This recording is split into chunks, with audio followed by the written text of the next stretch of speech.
Chapter 3. Property, Kinds, and How Held.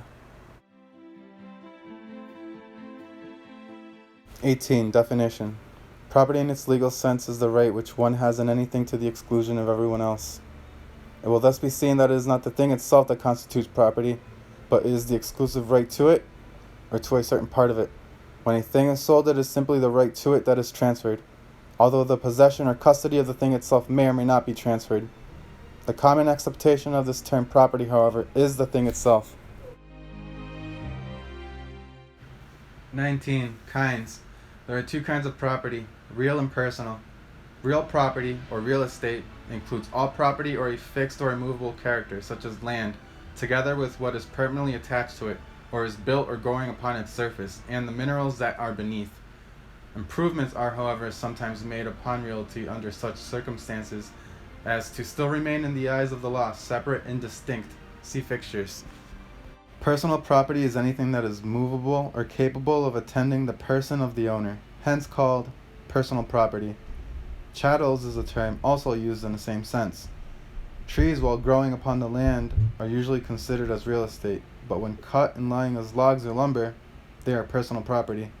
Thus, minerals, while yet in the earth, are part of the realty, but when dug and thrown out on the ground, they become personal property. On the other hand, that which is personal property may again become realty by becoming a part and parcel of it, as posts driven in the ground for a fence and the boards which are nailed upon them. The right to use of land for a term of years, no matter how long or short, is regarded as personal property.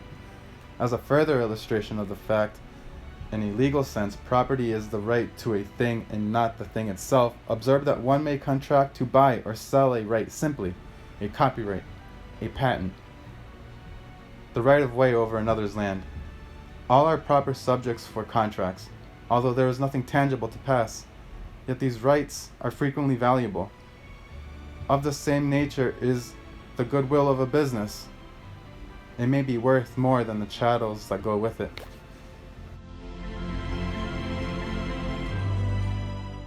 Kinds of personal property. Personal property is of two kinds: things in possession and things in action. Things in possession. If one has the right to a certain thing, and also the possession thereof, such as a horse, a book, or a desk, such property is a thing in possession. It will be noticed that it requires both the ownership and the possession to constitute a thing in possession. Things in action include all personal property one may own and yet not have the possession thereof. It is called a thing in action because if the owner's right to the possession of such property be denied, he can bring suit or action to reduce it to his possession. Accounts, promissory notes, and all forms of indebtedness are examples of things in action. If one has the mere possession of an article but does not own it, it is not a thing in possession to him, but is a thing in action to the owner. Or again, A may have a thing in possession, such as a horse. He sells this to B, taking his note. Therefore, this note is a thing in action. At maturity, B pays the note, and the money received constitutes a thing in possession. 21. How property is held or owned. With respect to the number of owners, property is usually held in one of three ways: in severalty, in joint tenancy, or in tenancy in common. Severalty. The most common way in which property is held is in severalty. This is where it is all owned by a single individual. Joint tenancy. At common law, when two or more persons purchase or are granted lands or tenements, they are said to be joint tenants, and the estate is a joint tenancy. The owners each have the same interest and an equal interest, not only in each and every part, but in the whole, and each is likewise entitled to the possession of the whole.